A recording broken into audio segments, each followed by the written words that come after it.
I hope అందరూ బాగున్నారండి. So మీ preparation కూడా బాగుండాలని కోరుకుంటున్నాను. సో ఆల్రెడీ మనం బయాలజీలో పార్ట్ 1 గురించి మనం డీటెయిల్గా చెప్పుకోవడం జరిగింది.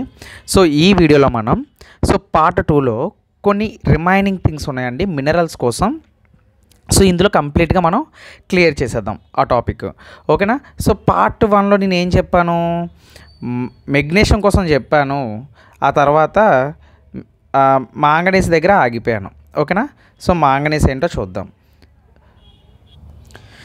సో అయితే ఇక్కడ మనం స్టార్ట్ చేద్దామండి. మాంగనీస్ అనేది ఇప్పుడు నేను ఆల్రెడీ మినరల్స్ అంటే ఎందుకు ఉపయోగపడతాయి, మినరల్స్ లేకపోతే ఏం జరుగుతుందో కూడా నేను ఆల్రెడీ ఫస్ట్ వీడియోలో చూశాను. ఒకవేళ మీరు ఆ వీడియో చూసి ఉండకపోతే ఖచ్చితంగా వీడియో చూసి ఈ వీడియో చూడండి. అంటే వ్యూస్ కోసం అని కాదు, యాక్చువల్గా అండర్స్టాండింగ్ ఉంటుందన్నమాట. బేసిక్ అంతా అందులో చెప్పేసి తర్వాత మినరల్స్ కోసం నేను డైరెక్ట్గా ఇందులో చెప్పేస్తాను, ఓకేనా. సో దానికోసం అండర్స్టాండింగ్ ఉండాలి కదా, కాబట్టి సో మాంగనీస్ ఆల్సో ఈ వన్ ఆఫ్ ద మనకి మినరల్ అనే మనం చెప్పుకోవచ్చు, ఓకేనా. ఇవన్నీ కూడా మ్యాక్సిమం మైక్రోన్యూట్రియంట్ టైప్లోనే ఉంటాయి, అంటే తక్కువ తరంలో తీసుకుంటే మనకు సరిపోతుంది. సో ఇది ఎందుకు ఇంపార్టెంట్ అంటే manganese is important, okay. Size పెంచుదాం మనం కొంచెం. Important for the reproductive function. Reproductive అంటే ప్రత్యుత్పత్తి అండి, తెలుగులో ఏమంటారు దీన్ని, ప్రత్యుత్పత్తి అవసరం అంటారు, రీప్రొడక్షన్, ఓకేనా. రీప్రొడక్షన్ అంటే తెలుసు కదా, ప్రత్యుత్పత్తి అంటారు తెలుగులో. అండ్ అలాగే ఇది ఎందుకు ఉపయోగపడుతుంది అంటే ఎంజైమ్ యాక్టివేషన్ కూడా ఉపయోగపడుతుంది. సో అలాగే ఇది మనకి food material is liver, kidney, nuts, ఓకేనా. ఏంటి సార్ ఈ లివర్ కిడ్నీ అంటే, యాక్చువల్గా మనవి కాదండి, మనిషివి కాదు, జంతువువి, ఓకేనా. యాక్చువల్గా లివర్ తినడం, మేక లివర్ కానీ, అంటే ఇప్పుడు చూడండి మేక లివర్ అంటారు కదా, అలాంటి లివర్ కానీ లేదంటే నట్స్ తినడం కానీ ఇలాంటివి ఏమైనా చేయాలి, ఓకేనా. నో పర్టికులర్ డిఫిషియన్సీ, దీనికంటూ పర్టికులర్ డిఫిషియన్సీ ఏది లేదండి. జస్ట్ అంటే నేను చెప్పాను కదా, మైక్రోన్యూట్రియంట్ అంటే మనం డైలీ తినే కూరల్లోని ఆకుకూరల్లోని మనకి మినరల్స్ అనేవి దొరుకుతూ ఉంటాయి. చూడండి పాలకూర తినండి ఐరన్ వస్తుంది అంటారు. సో ఆ విధంగా అన్నమాట. సో నెక్స్ట్ వచ్చేసి కాపర్ వచ్చేసరికి మనకేంటంటే కాపర్ అనేది కొంచెం టైపింగ్ మిస్టేక్ అండి, ఇక్కడ ఏం లేదు.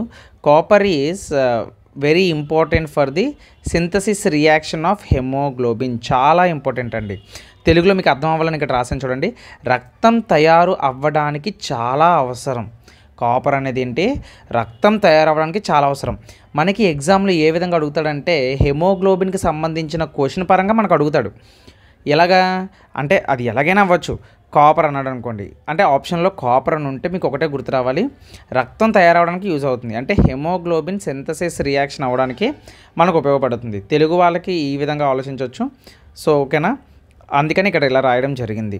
తర్వాత ఎంజైమ్ యాక్టివేషన్, ఇది కూడా మనకి ఏంటంటే ఎంజైమ్ యాక్టివేషన్లో పాల్గొంటుందన్నమాట. అలాగే దీని యొక్క ఫుడ్ మెటీరియల్ వచ్చేసరికి ఏంటంటే లివరు, కిడ్నీ, నట్, సేమ్ ఇందాకలాగే. అలాగే దీనికి కూడా డిఫిషియన్సీ ఉండవు. అంటే ఒక దాంట్లో ఇన్ని ఉంటాయా అంటే ఎస్ ఖచ్చితంగా ఉంటాయండి. సో ఒకదానికి ఇప్పుడు ఆ లివర్లోని ఇందాక మాంగనీస్ దొరుకుతుంది, కాపర్ ఉండదా అంటే అది ఎలాగవుతుంది, ఆ రెండూ ఉంటాయి, ఓకేనా. కిడ్నీస్లోని, నట్స్లోని, సో ఇలాంటి వాటి ఫుడ్స్లోని మనకు దొరుకుతూ ఉంటాయి అన్నమాట, ఓకేనా. సో నెక్స్ట్ వచ్చేసరికి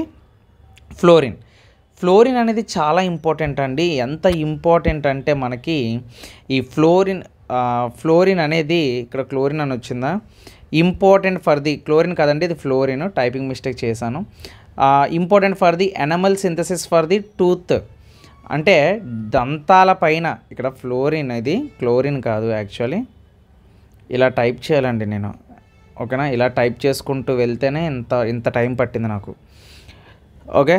so fluorine is important for the enamel synthesis for the tooth, దంతాల పైన ఎనమల్ ఏర్పడడానికి అవసరం. అసలు ఎనమల్ అంటే ఏంటండి, ఇప్పుడు సపోజ్ ఇక్కడ మీరు చూసారా, ఇది పన్ను, ఓకేనా, ఇది పన్ను. మన పన్ను పైన ఒక డిఫరెంట్ టైప్ ఒక ఎనమల్ ఉంటుందండి, ఇదంతా ఎనమల్ అన్నమాట, ఓకేనా. సో డిఫరెంట్ టైప్ ఎనమల్ ఉంటుంది, ఒక క్రౌన్ షేప్లో, మనకి క్రౌన్ షేప్ అన్నమాట. ఇది ఏ షేప్లో ఉంటుంది, క్రౌన్ షేపు. సో అయితే ఈ ఎనమల్ మనకి ఏం చేస్తుందంటే మన పంటికి ఒక ప్రొటెక్షన్ ఇస్తుంది చూడండి. Enamel gives protection to tooth and also hardest substance material in body is enamel. మన శరీరంలోని అతి స్ట్రాంగెస్ట్ ఎనమల్ ఏదైనా ఉంది అంటే అది టూత్ పైన ఉండే ఎనమల్ అండి. ఏదైనా స్ట్రాంగెస్ట్ సబ్స్టెన్స్ ఏదైనా ఉంది అంటే అది టూత్ పైన ఉంటుంది. చూడండి, మనం చనిపోయిన తర్వాత కూడా మన దగ్గర ఉండే మన అస్థిపంజరాలు, మన దుమ్ములు, మన పళ్ళు కూడా ఉంటాయి చూడండి మీరు. అంటే ఎనమల్స్ అనేవి టూత్ అనేది అంతది. కానీ ఇలాంటి టూత్ కూడా నాశనం ఎప్పుడైపోతుంది తెలుసా?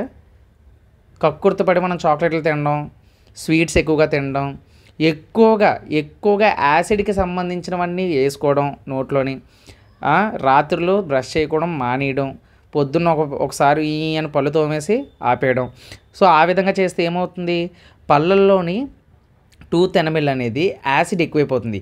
ఎప్పుడు పళ్ళు పుచ్చెక్కిపోవడం మొదలవుతుందంటే ఎప్పుడైతే నీ పళ్ళల్లో ఉండే యాసిడ్ యొక్క క్వాంటిటీ, యాక్చువల్గా నేను యాసిడ్స్ అండ్ బేసిస్లో చెప్పాను, 7కి లెస్ దెన్ ఉంటే దాన్ని యాసిడ్ అంటారు, 7కి గ్రేటర్ దెన్ ఉంటే దాన్ని బేస్ అంటారు.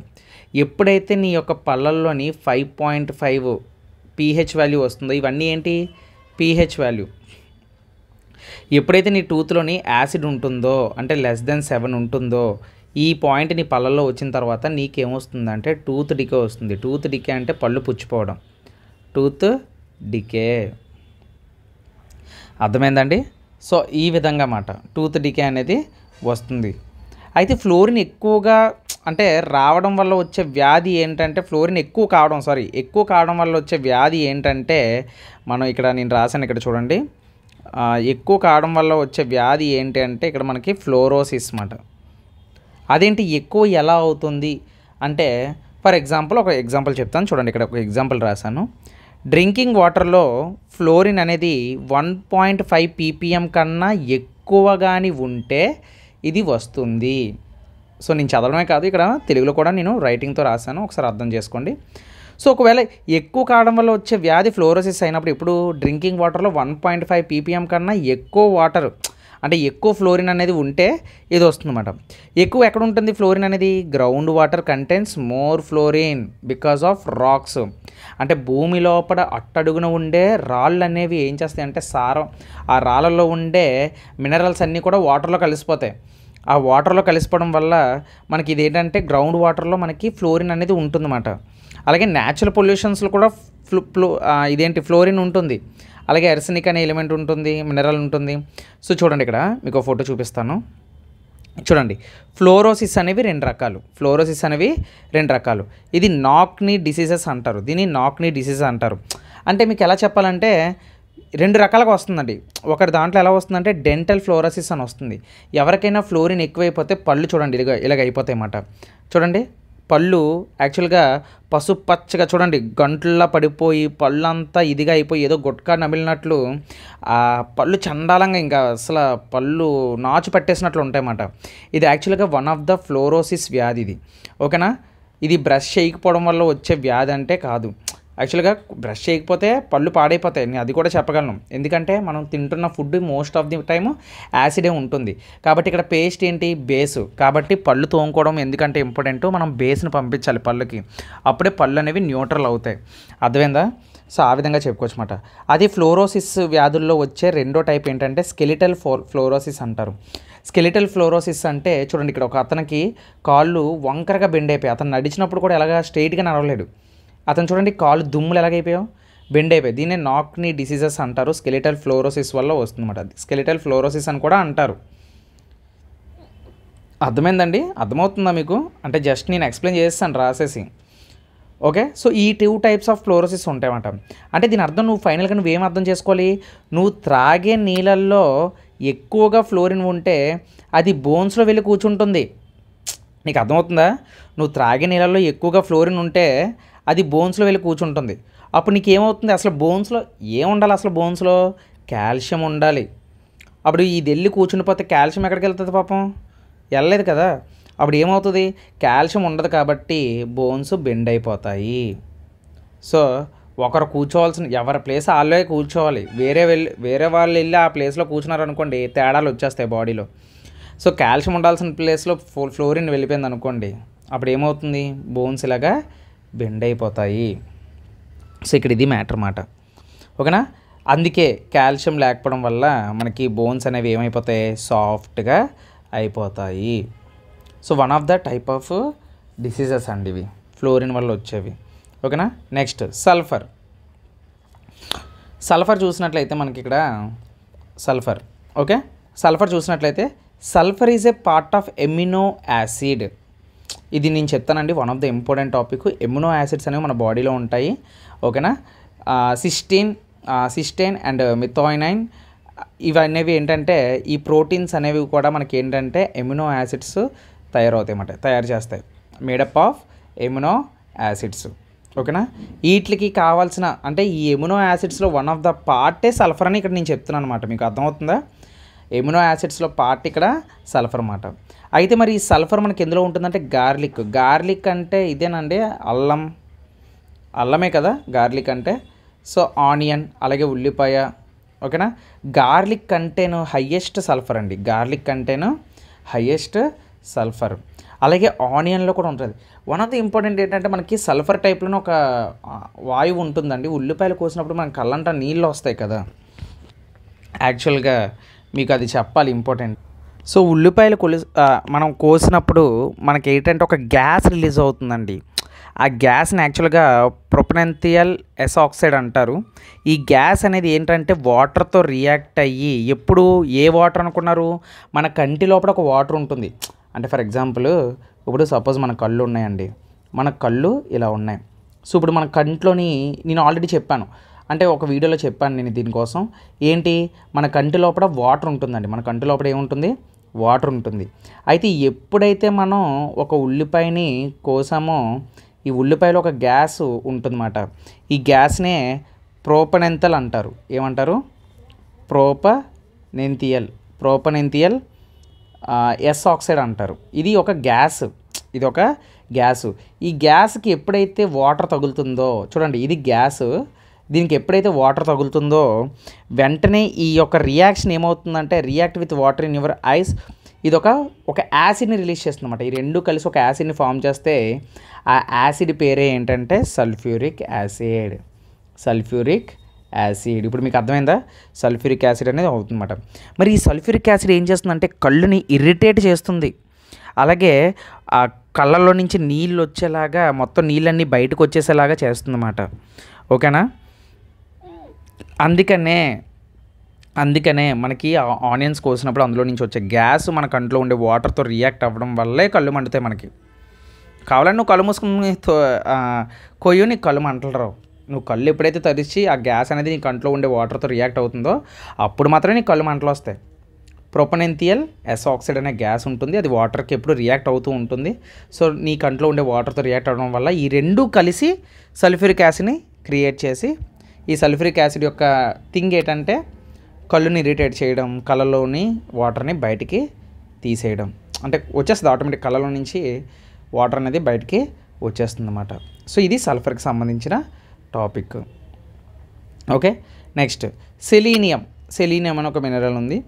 ఇది జస్ట్ సింపుల్ అండి, important for enzyme activation and anti oxidant, ఓకేనా.